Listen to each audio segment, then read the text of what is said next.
The funny thing to me is he's sitting there the week of the Open earlier in the week, basically saying, there's got to be more fulfillment to life, and really doesn't seem to be getting the amount of joy he should be getting out of life based on his success. And then he goes out there and proceeds to destroy the entire field after basically saying, like, there's more to life. Yeah. I would be completely demoralized. Yeah. This week on the pod, we're back and better than ever.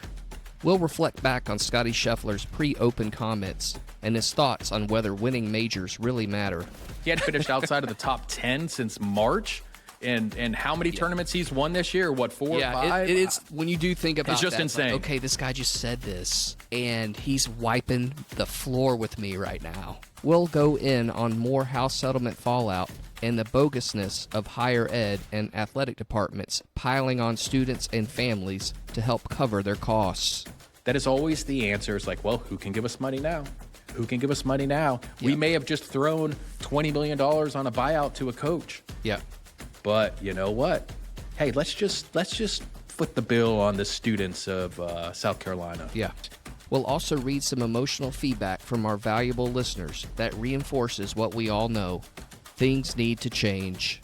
I'm not going to tone down. And we aren't going to tone down about some of the things that really need to change. And when will a lot of these teams and schools and organizations start to really care? This is the true story of two washed-up sports guys who chased the dream. Private flights, championship rings, running sideline to sideline on per diem and adrenaline. We gave our 20s and our 30s to the industry, pulled off miracles that were never in the job description. In return, low pay, long hours, and we still got cut from the team. This is about what really happens behind the badge. The burnout, the bad bosses, the dream job that didn't love you back. But also the lifelong friendships, the chaos, the holy shit stories you couldn't make up. And somehow, despite everything, you'd still do parts of it all over again. This is one for the ones who lived it, loved it, hated it, and still kind of miss it. For everyone who's ever asked, how in the hell did we survive that? We're two former sports insiders with more than 40 years of experience and more than enough scars to make fun of it all. And just enough trauma to start a podcast instead of going to therapy. I'm Brandon Barca. And I'm Andy Boggs. And this is No Longer Credentialed. We once had access, now we have opinions.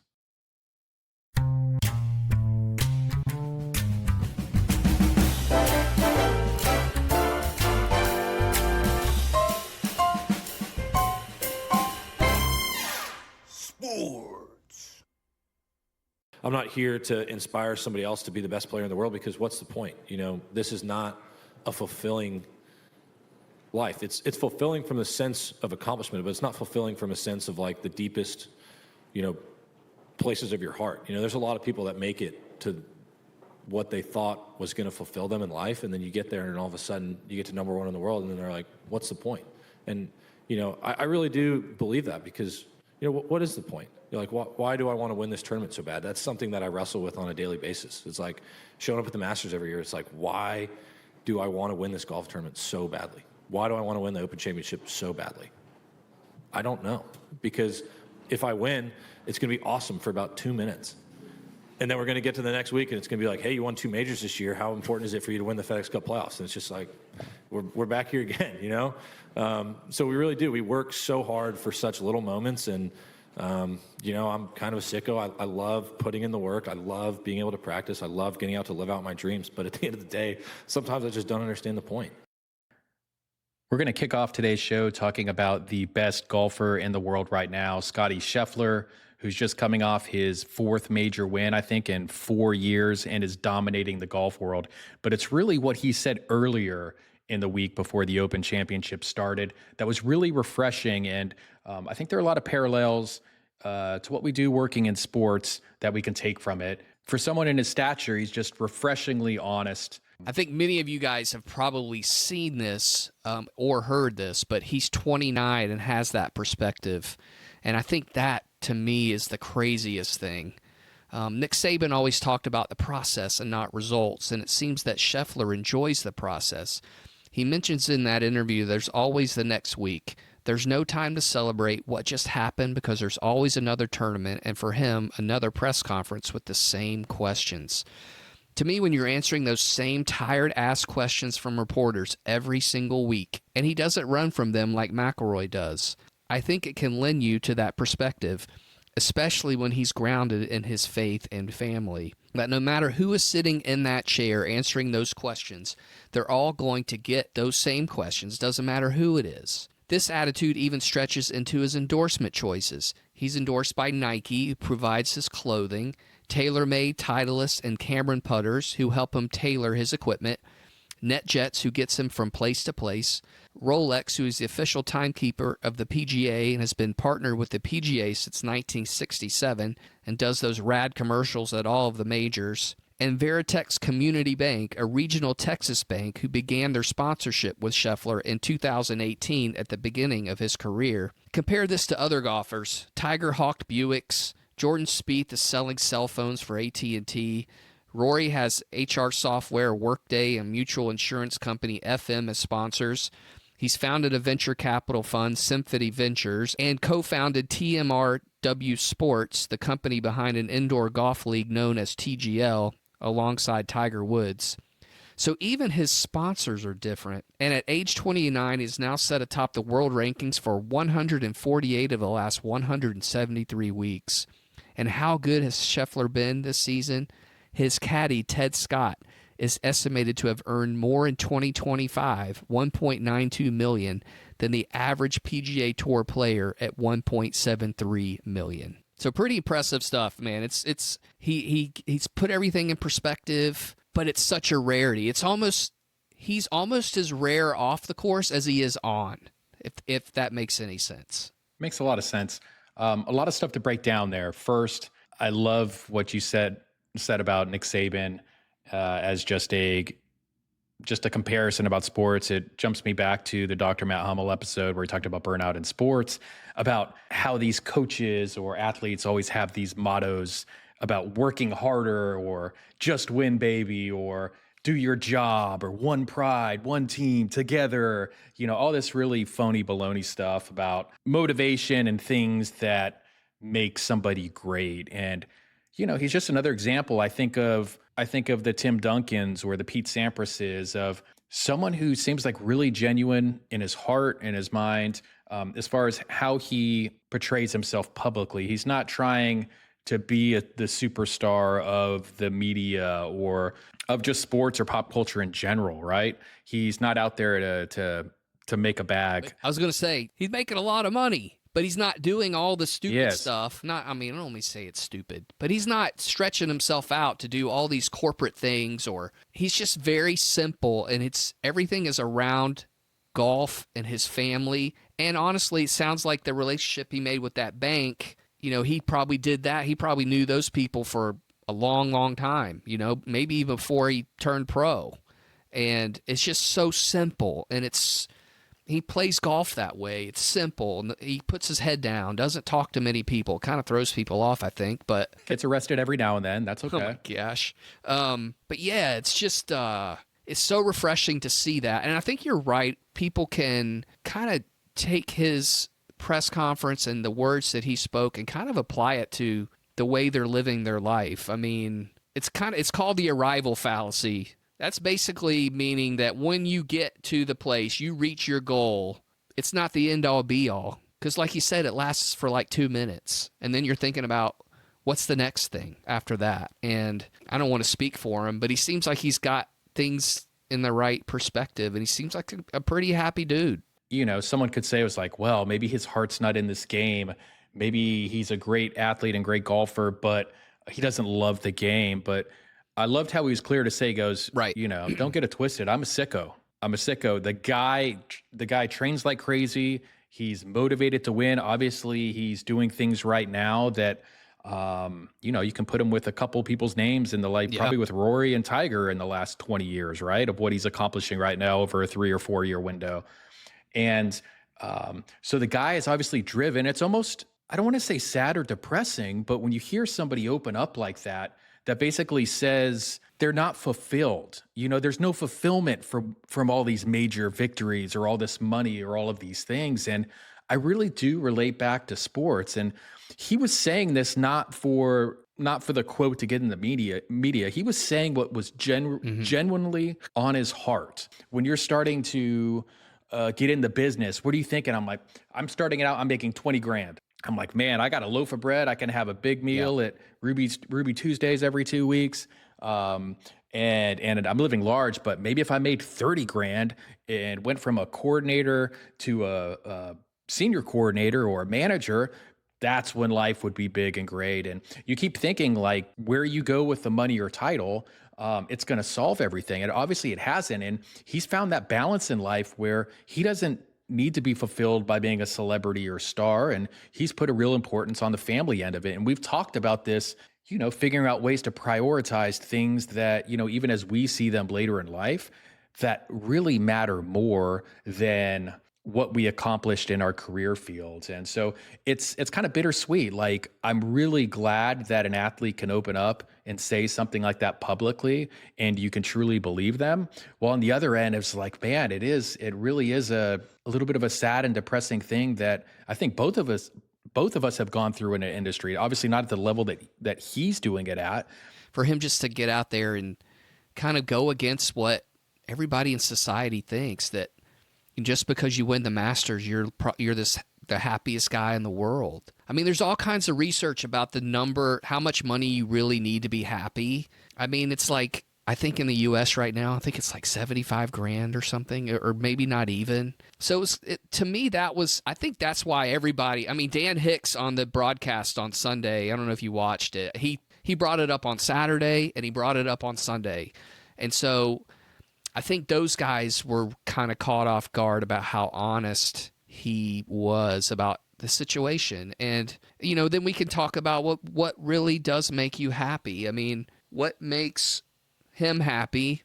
It seems like he knows what makes him happy and what gets him fulfilled. And so how can we kind of think about that in our lives? Like, how can we be happy doing what we're doing? And I went down rabbit holes, dude. Lots of rabbit holes. There's all kinds of research. There's people writing books about it. There's a guy at Harvard teaches classes. He's got a class about happiness. And I don't want to get too deep in it, but it's pretty impressive. I mean, the stuff that he talks about makes a lot of sense, but we just don't do it. It's like, Barca, this sounds crazy, but it's kind of like a yoga practice. It's like reaching your hands above your head or touching your toes, or you'd think we would do that all the time, or stretch your arms out, but we don't do any of it. And so, but we should, and when you do it, it's better for you. And it's like all these things that were talked about, in this article that I read and articles that I've read. It's like, yeah, it makes a lot of sense, but I just don't do it. Why don't I? For the people listening at home, Boggs is, would I call you a yogi? I don't go. How many yoga classes are you doing a week at home? I do a lot of yoga online, but I'd like to go to in-class yoga. If you haven't tried it, try it. It's incredible. You've done some. Yeah. And I've done a little bit. I struggle at it, but at the end of it, I feel like as much pain as I go through the entire time, at the end, I'm like, oh yeah, my body feels a little. But that's the cool revived. thing about it, though, dude. And so maybe I just needed. You could do it for your whole life, and you're not an expert. So it just kind of humbles you. Like, I could work and work and work and work and work, but I'm still not really that good at it. And it's pretty awesome. I mean, I like it. I mean, I kind of late to it, but I encourage people to try it. I know people think it may be hokey or hocus pocusy or whatever. There really is so much more to life. And I guess that's easy for me to say now at my older age, after all of the battles and the trenches, the victories and the losses that I've had in the career field of sports. But, we get in this situation where a lot of times, I can't speak for everybody, but society kind of dictates what we think should make us happy. And a lot of times it is that thing, to be the best golfer in the world and drive a really nice car and to have as much money as we could have ever imagined. And but there really is so much more to life. And The funny thing to me is he's sitting there the week of the Open earlier in the week, basically saying, there's got to be more fulfillment to life, and really doesn't seem to be getting the amount of joy he should be getting out of life based on his success. And then he goes out there and proceeds Can you to imagine? destroy the entire field after basically saying, like, there's more to life. Yeah. I would be completely demoralized if I was any other golfer in the field. I probably already am, because he's dominated so much. I think I saw something, he hadn't finished outside of the top 10 since March. And how many tournaments he's won this year? What, 4 or 5? It's when you do think about it's just that, insane. Like, okay, this guy just said this, and he's wiping the floor with me right now. And he is. He's been doing it since March.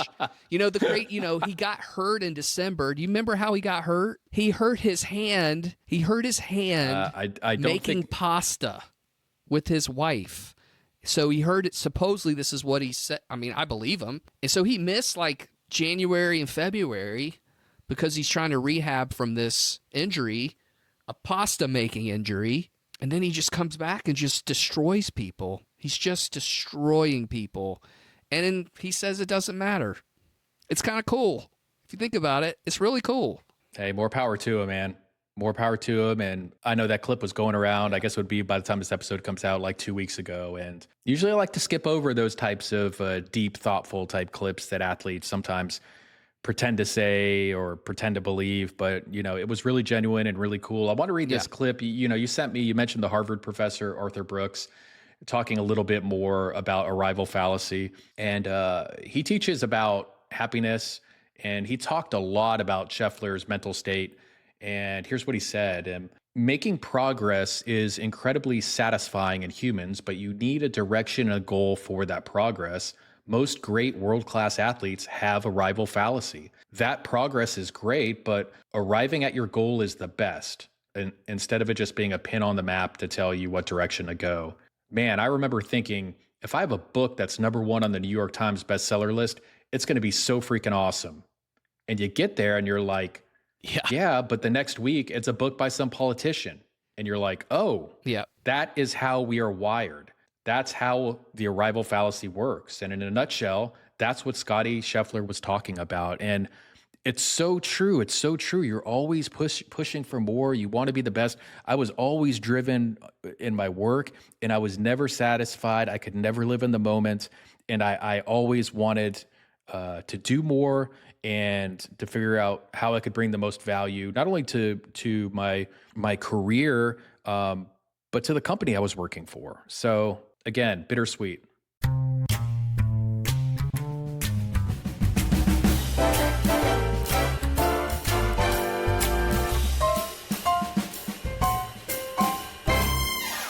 I'm up to my ears right now. Here's what the University of South Carolina and its athletic department just polled right as the NCAA's revenue sharing era begins. Hey, maybe it's just a random coincidence that in the exact same month it all goes into effect, the school approved a brand new athletics auxiliary fee, $300 a year for every South Carolina student. But it does make you wonder.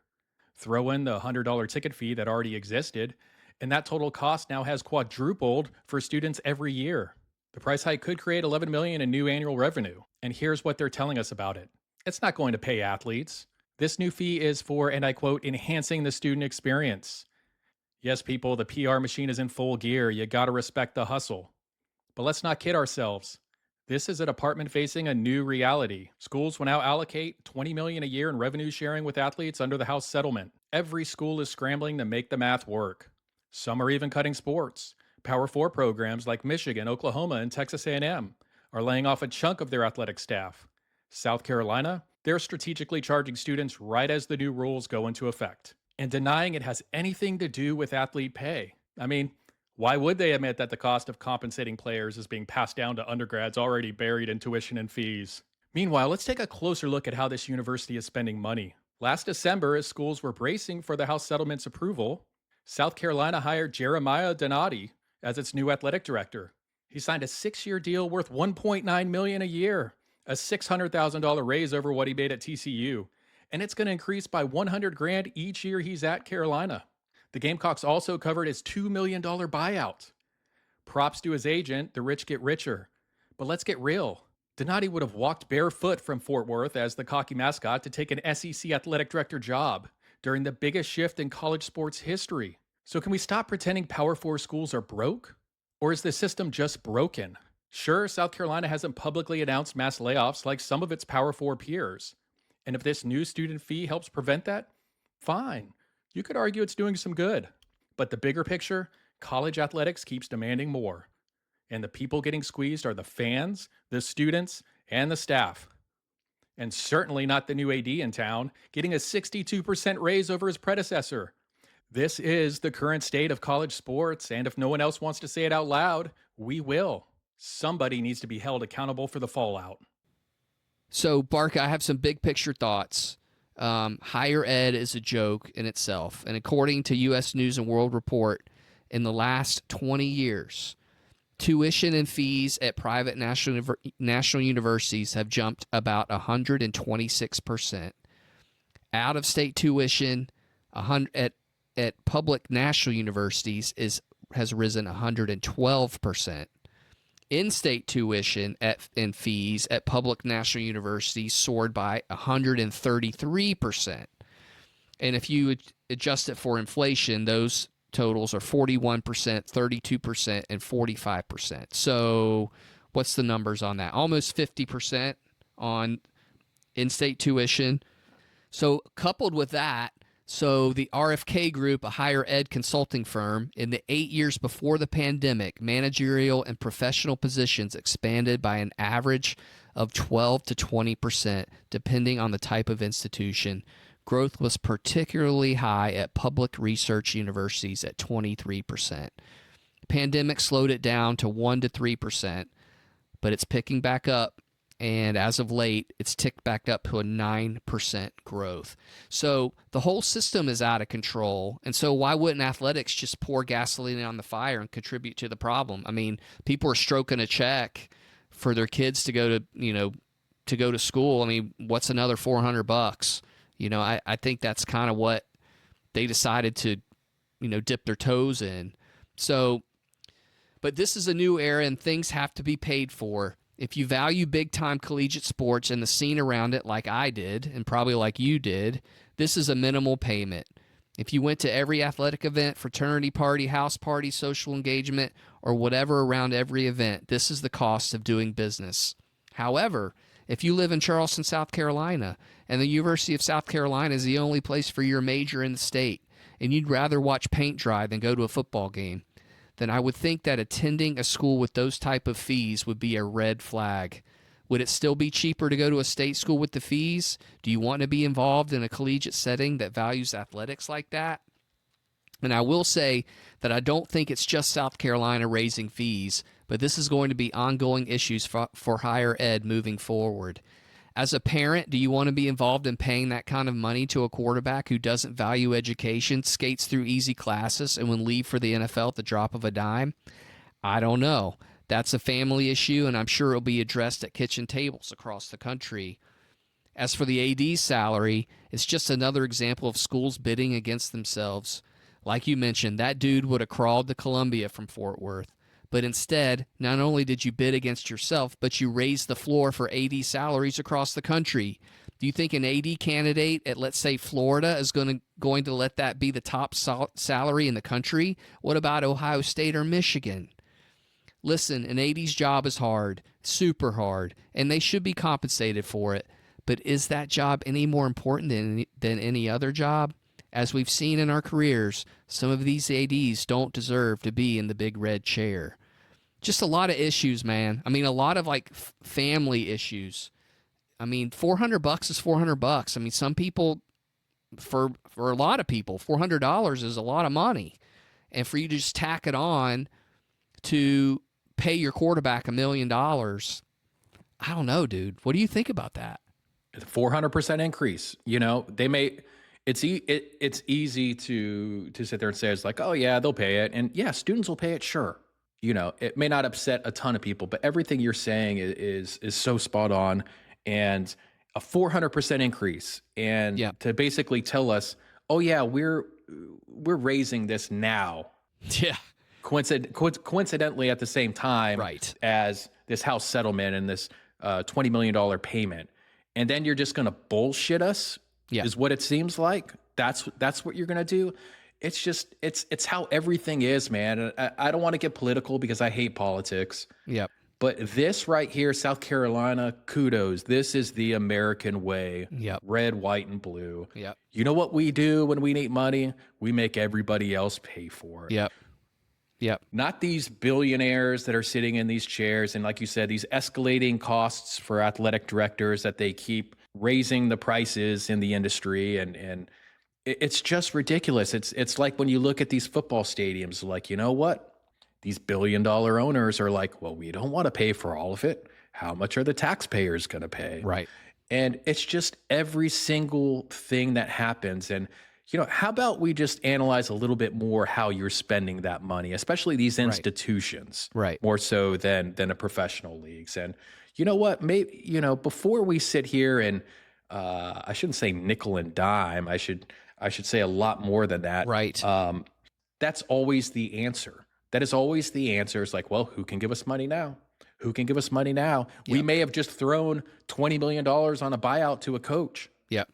But you know what? Hey, let's just foot the bill on the students of South Carolina. Yeah. Let's just throw this slight increase in there, and maybe a couple of people will bat an eye about it.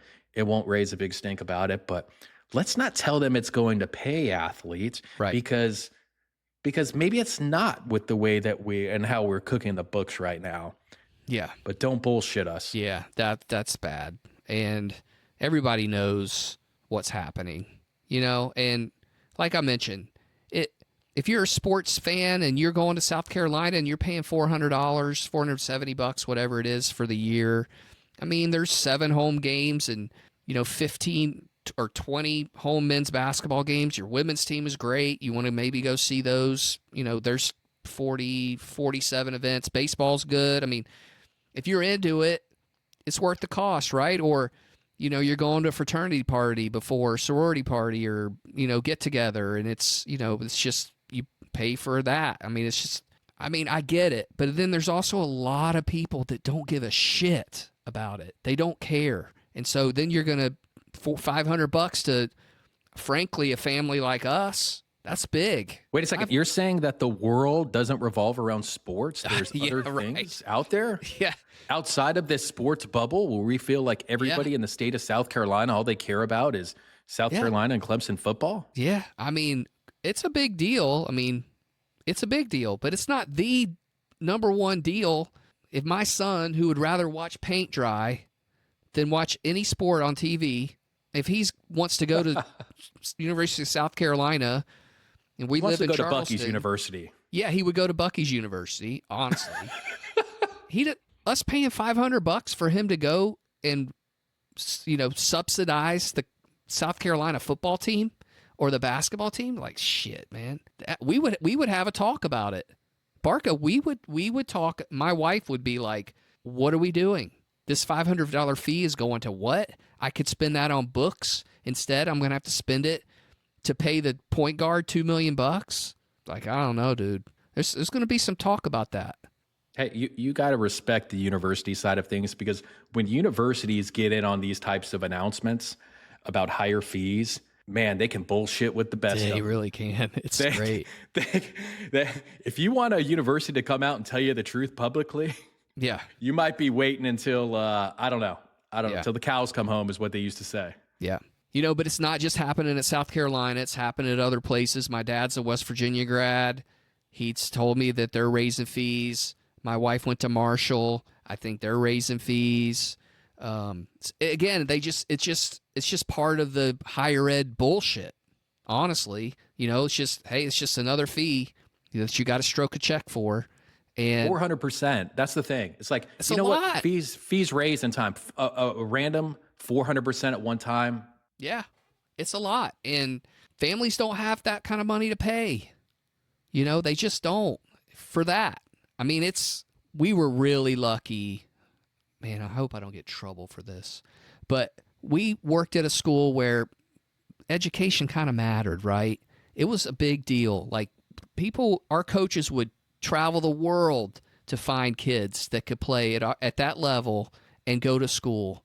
But there's other places where these kids are just going to school to play football, and that's fine, but they're also being funneled through these academic programs that they don't have to go to school. They're not working for anything, you know? So how does it feel to my son who's sitting in a class and I'm subsidizing, you know, $500 a year for this cat to not only show up to class once a week or not show up at all?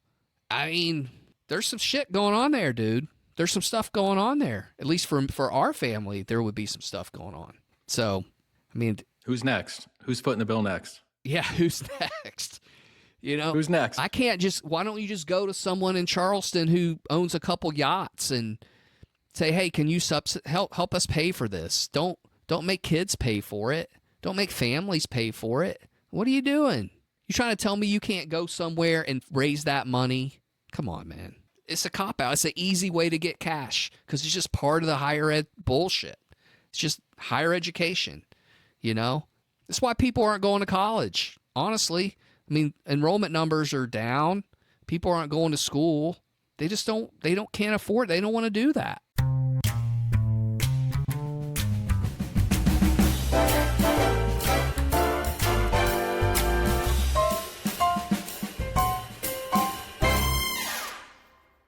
Sponsored by. We'd be nothing without our sponsors, the ones who are all in, trust the process, and attack the day with an enthusiasm unknown to mankind. Without them, we wouldn't be going 1-0 this week. Today's episode is brought to you by The Gaslight Group, helping you believe the grind is your idea. At The Gaslight Group, we turn your ambition into action. Long hours, low pay, emotional exhaustion, that's not burnout, that's passion, that's loyalty. We specialize in motivating hungry, underpaid go-getters to work nights, weekends, and major holidays, all under the illusion that they're moving up. You'll hear classics like, "We did it all for the student athletes. This is how you get in the room." And you're lucky to even have this opportunity. Oh, and our personal favorite, "I did it too, and look where I am now." But don't worry, your time's coming. Right after you sell your soul, stop asking questions, and carry 3 people's workload with a smile.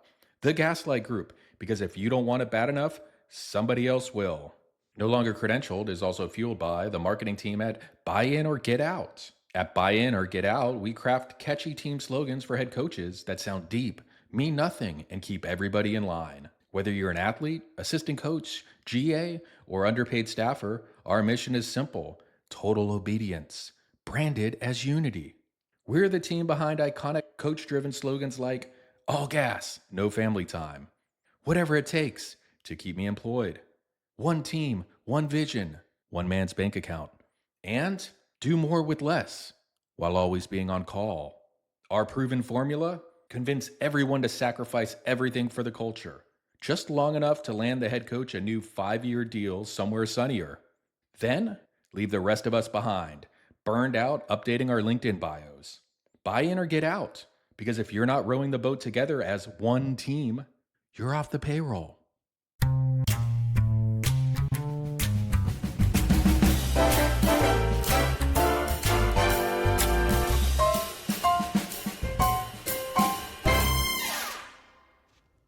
Podcast. You get it. Want to get a little sentimental here on this next segment and just, talk about the growth of our show and how much we're thankful for all of the messages that we're receiving behind the scenes. And, we've been doing this for 3 months now, and it's just a side project of love. Again, we're not making money off of this. We really do feel like we want to say a lot of the things out loud that we all talk about behind the scenes, and we're just getting flooded with DMs and comments of people that share a lot of the same feelings that we have shared, and just a lot of touching messages. And look, we're not in this for ourselves at all. We think there's a greater cause to this, and there's a real crisis of burnout, as you heard in the Dr. Hummel episode. And this is a really important issue, and things need to be done. And it's been really cool. I think especially on TikTok, I think about maybe a month ago, we started with like 8 followers. which we're totally cool with, and I think now we're almost up to 1,000 closing in, and that's when we can start putting a little change in our pocket in the revenue sharing program. Yeah. Right. And we can get those beaver nuggets from Buc-ee's. But what we found is the great thing about TikTok and the algorithm, it has found the people working in sports, past and present audience. And people have been a lot more, they felt a lot safer to comment on our posts and even DMs, whereas LinkedIn is still such a professional network, and we should all be worried about what we post there so we we don't lose out on current or future work. But I think both of us, we've kind of put some of our career stuff aside because we really want to have the difficult conversations. And I hope you've really enjoyed the Dr. Hummel episode and the research he's done. We just talked to Mark Cohen, who'd been at Wofford and TCU for 36 years and then got let go in a 4-minute HR freaking interview. Those are the things that are happening. And it's, I know you got a lot. Before I read this message that we got earlier today that really, really hit me hard and made my eyes water. Because it brought up a lot of painful memories of some of the things that I've struggled through, and I know you've had some struggle, Boggs, too. And again, I will admit firsthand, I'm not perfect. I've had a lot of failures and had a lot of success too, but I'm really at the point in my life where I do want to help encourage change, and I think we're all in this for a better workplace. For people and for better pay wages and for all of those things. Yeah, it's we're all not alone in the way we feel in sports, out of sports, whoever's listening to the podcast or watching us or whatever, watching us on TikTok. Like, you're not alone in the way you feel, and it's okay to feel the way that you feel. We all have different, parts of our journey that we're on, and, it's okay to feel the way you feel. If you feel frustrated, you feel pissed, you feel happy, it's okay. And if we can, have a voice for you, we're here for you. That's what we want to do. We want to be a voice for you if you can't be your own voice. And if you need to come to us to listen to two dudes just, be silly and talk about things you'd like to talk about, then, that's what we're here for. For sure. I mean, we've even had some side conversations with different people currently in the industry that have reached out wanting to pick our brains on the industry and saying that they have felt alone and that it is somewhat bittersweet to then find out that that other people have experienced those things. And we've had people come to us and ask us, I can't count the number of times people are like, well, what should I do? Should I get out of the business? Yeah. Or should I get into the business if I'm in college right now? And, I always say, I can't answer that for you. I can't answer that specific question for you. What I can do, though, is just lay down a lot of, here's some of the things to expect. Here's some of my story. Here's things maybe I would have done differently.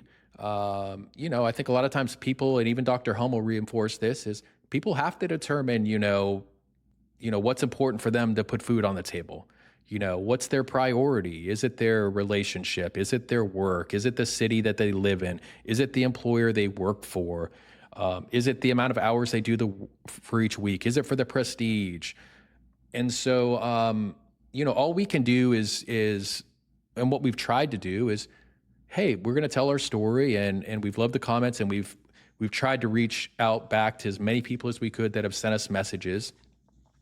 And just be another voice. And we're always happy to sit there and talk. And again, we're just two stories out of an entire industry. There are people in this industry that could say it's the greatest experience ever. And, we saw some of that with Mark when he was on from TCU and just got let go in a terrible way. And, he still had a very positive, thoughtful, and bright outlook on the experiences and the relationships that he built, especially with student athletes and interns that he helped mentor that are now full-time professionals. And so we talk about a lot of tough issues. We don't want it to be all doom and gloom. There are a lot of experiences that we have that we'll love and cherish forever. Again, I just took a 900-mile trip in a U-Haul to help someone move basically on a call 2 days before. And I'm not saying that because I'm a great person or anything. I'm saying it's because when you've had these experiences with people, you do things, you love these people, you love them through the pain and the gain and the whatever. And so it's a relationship business. Yeah, it's the best part about the business, if you ask me. I mean, I remember, this is really weird. I don't know why I remember this. I remember sitting in a meeting and my boss saying, hey, I do it because of all the people in the stands and how important it is to them. And that may be for you. That might kind of fit into maybe why you did it a little bit. But for me, it wasn't about that. It wasn't about the fans. Like, it wasn't about, and that's why I wasn't in marketing.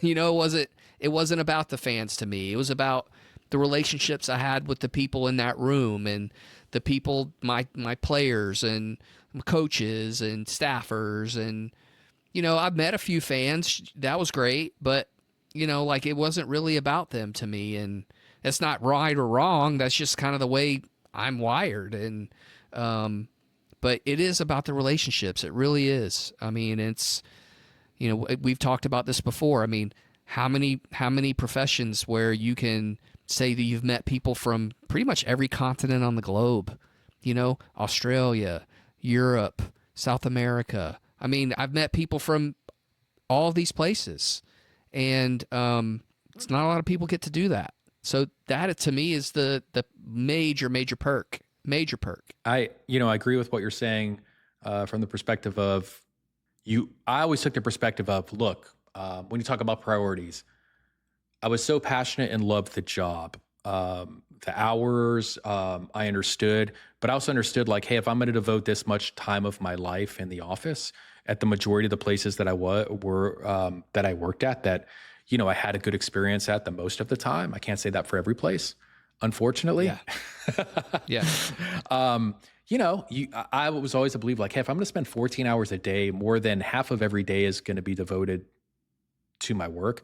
I want to make the workplace enjoyable. I want to put up the Nerf hoop, or we used to play FIFA games or video games. And I was the marketing guy that would make all the noise, and we would have the breaks of free throw shooting competitions or shooting videos or shooting the shit in the office or working out for an hour and a half in the middle of the day to break things up, and then having chocolate milk or shakes that you would make. That was extremely important, was that I wanted to, as hellish as the job was a lot of times, I wanted to make sure I enjoyed the people that I was around, because there's nothing worse than working in sports and also being miserable with the people you're being around. And I've had that happen. And it's a double whammy. And if that's happening, then you should probably get the fuck out. Yeah. But true.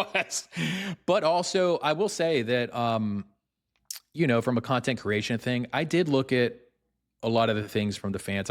From a content perspective, I always viewed it as, you can call me out on this, Boggs, too, and just say, hey, I was just seeing things wrong. But I always thought it was cool that I was so lucky to have the access that I was getting.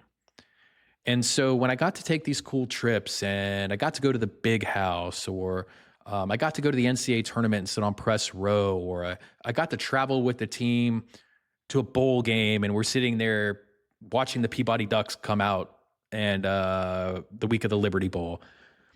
I always thought of, I am very fortunate to be able to experience a lot of these things that at a football game with 50,000 or 100,000 people, a lot of them would probably drop everything to have that moment or experience, whether it's right or wrong. And so my number one thing from that mindset was, I want to do what I can to help people, to let them somewhat live vicariously. This sounds so like, I sound like a douchebag here,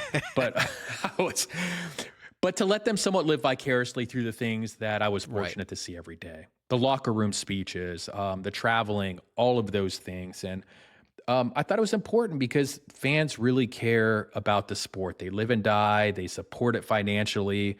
They center their lives around it. And I felt like, I can do some good with that. Now, whether that's right or wrong, I'll let you decide.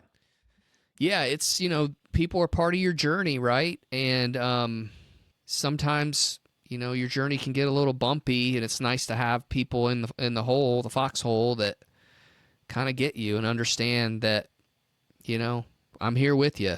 And it goes a long way. I mean, those are the relationships you'll keep forever. Like I'll have relationships that I made in that business forever. And like we mentioned before, Bark, I was with you some weeks more than I was with my family at home. And that's just part of the deal. That's scary. But that's just part of what it is. And it can wear on you. And it did. It wore on me a ton, and feel like you're being used and all that thing, But, at the end of the day, people would kind of ask me, so what is it about your job that you really like? And like I asked Mark that, and he said the student athletes, and that is a really big part. But I think what I would tell other people too is like, you're a servant. You're a servant for your players. You're a servant for your team. You're a servant for your coach. You're a servant for your department. You're a servant for the people who played there years before. You're a servant for them. Barca, you're a servant for the fans. You're a servant. I was a servant for you. Of course. All the times Boggs was like, get on the bus 30 minutes earlier and save my spot for me, please. But you just like, hey, if you get on the bus before I get down from the press box, make sure you get the what type of pizza did you want me to grab before it's gone? The one with pepperoni or sauce. I need the right pizza. But again, at the end of the day, it's just that's kind of what you were, and that's what you are. And if you can, live with that, and your family can live with that, then keep going. Keep going. It's a great, great life. But it may get to a point where you just can't. That just can't happen anymore. You just can't do it, and that's okay too. And if you start late on a different career like we have, that's okay too. And we're all kind of on this journey, and we're just trying to get through it the best we can. And nobody's perfect, and you just have to go practice. And I love the relationships I've made in that. I mean, in that building that we had was just, I don't talk to a lot of people, but if I did, we would have great catch-ups and conversations. I mean, it was just some of the conversations we would have would just blow me away with different kinds of people. It's just, it's a really, I miss that. I miss that the most, honestly. The other shit and the people that were, my bosses, for the most part, take or leave them. But the conversations and the people in the foxhole, that's what you do it for. God, I so want to poke the bear right now. He's just leaving me these breadcrumbs here to say. He's sitting here telling us, yeah, Barca, I really didn't do it for the fans, and my boss sucked. Well, I mean, hey, dude, call spade a spade, man. Spade is a spade. And that's the way it is, and that's the way I feel about it, and that's why we talk about the lack of leadership, man. I mean, how many good leaders did we have? It's a problem, and so let's just be honest with it. Like, I don't care. If they listen, great. Maybe it'll help them. And this is a message to leadership out there. I know none of you are probably listening, but maybe you'll see someone else mention something. We're not stopping with this. We're not stopping with this. And there are too many people in this industry that care about it. And I don't care if it, blacklists my career. I don't care if I don't ever get another job in sports again. I'm not saying that I'm making some great sacrifice here, but, I'm not going to tone down. I'm not going to tone down, and we aren't going to tone down about some of the things that really need to change. And when will a lot of these teams and schools and organizations start to really care, start to really put value in their employees, start to make them feel like they're worth something and that they care? And, I think it goes back to, in a lot of this, and I'm going to read you this DM here in a minute. And maybe it's foolish of me to say this, but, if you're an industry where there's a lot of burnout And if you're an industry that you know people have to work 24/7, hey, look, people, and the ones on TikTok and other ones are like, oh, it's part of the job. It's part of the industry. You decide to work in sports. You decide to work on Christmas. Hey, look, we're not complaining about that, bro. Okay? We are not complaining about that. But you know what the people in charge should be doing? They should be finding more ways to help support and take care of the mental health and their people. And that's whether it's monitoring work hours, it's making sure the wages are what they should be. It's providing services outside of HR that won't do jack shit to support you when you have a problem. What they'll do is take all of their notes and then file it away to use it to fire you. Let's figure out some ways, like, how are we really going to invest in this in our employees? Because the letter I'm about to read you, or the DM I'm about to read you, and this is somebody that's younger in the industry, and these things are already happening. So I'm calling you guys out. We will continue to call you guys out, and we'll talk about the great things, but we'll talk about the things that need to change. A lot of emotions there, Boggs. So let's get to it. Let me read you this DM. Hi, Brandon and Andy. I hope you both actually read this. I just want to reach out and share how much your podcast, No Longer Credentialed, means to me. I recently listened to the episodes from June 11th. That was the one where we talked about, should people working at sports unionize? And then also the episode on July 14th, which is also the one we did with Dr. Hummel on research behind the burnout. And they truly resonated with me. As a young person starting out in this industry, it's been really tough for me. I've gone through some pretty awful experiences that have left me with lasting effects. Honestly, I'm dealing with what feels like PTSD and trauma. Honestly, I'm still dealing with what feels like PTSD and trauma from being in this industry so far. It's been a challenging journey, and I'm working through it every day. I shared your podcast with another colleague, and they captured my feelings perfectly. I said, it's so enlightening to know that we aren't alone, to know people leave and feel the same way. It's heartbreaking. Hearing that really hit home, especially since they already decided to leave the industry. Thank you for bringing attention to the struggles many of us face and validating the pain that often goes unspoken. Your discussions have helped me realize that I'm not the only one feeling this way and have given me hope in a challenging environment. It's a relief to know that there are others out there who understand what we're going through. Hold on a sec. Your willingness to address these issues means so much more to those of us still navigating this challenging landscape. I've felt so alone in this industry, and I've been made to feel and think that the only way to succeed is to go through the kind of experiences you both talk about just to get a full-time job. And I've been made to think what I went through and continue to experience is okay when it's definitely not. I genuinely appreciate your courage to speak out for those who cannot, due to fear of retaliation or being blacklisted. I can't wait for the next episode. Truly, thank you. Man, some deep stuff, powerful stuff, man. I'm so happy that we can resonate with other folks out there, Yeah, you just, you read stuff like this when you start talking about like trauma and other mental health issues. And it's something, I've talked about it in the past. Yeah. I've had two therapists and tried to figure out what was wrong with me. Yeah.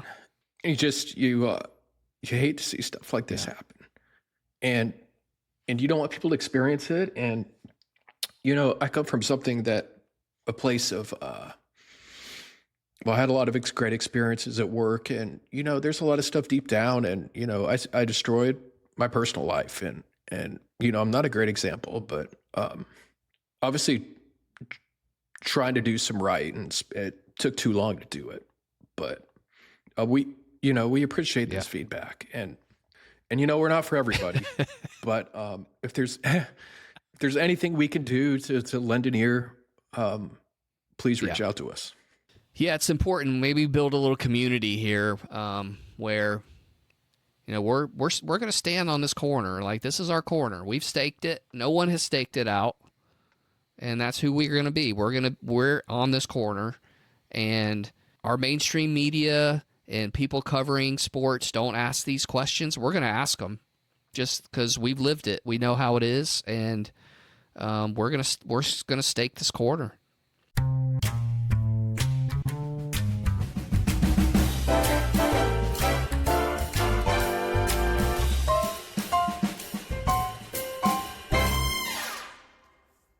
Time to wrap it up. And that's another edition of No Longer Credentialed. Thanks to all of you listening, and if you like it, tell a friend and give it a 5-star rating on your podcast app of choice. Don't forget to check us out on social media at NLC Pod on X, Instagram, TikTok, LinkedIn, and YouTube. We'd love to hear from you. Until next week, keep grinding.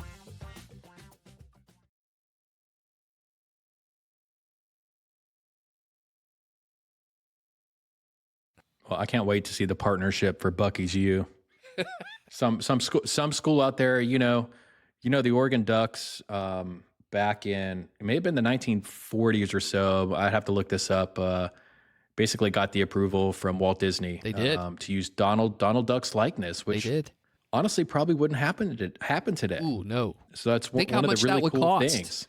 How much would I that know, cost? but hey, look, maybe there's a team out there that wants to get old Bucky Beaver. Ooh. We're talking about team valuations and everything. What about the Bucky's valuation? Yeah. How much to put that bad boy on your uniform?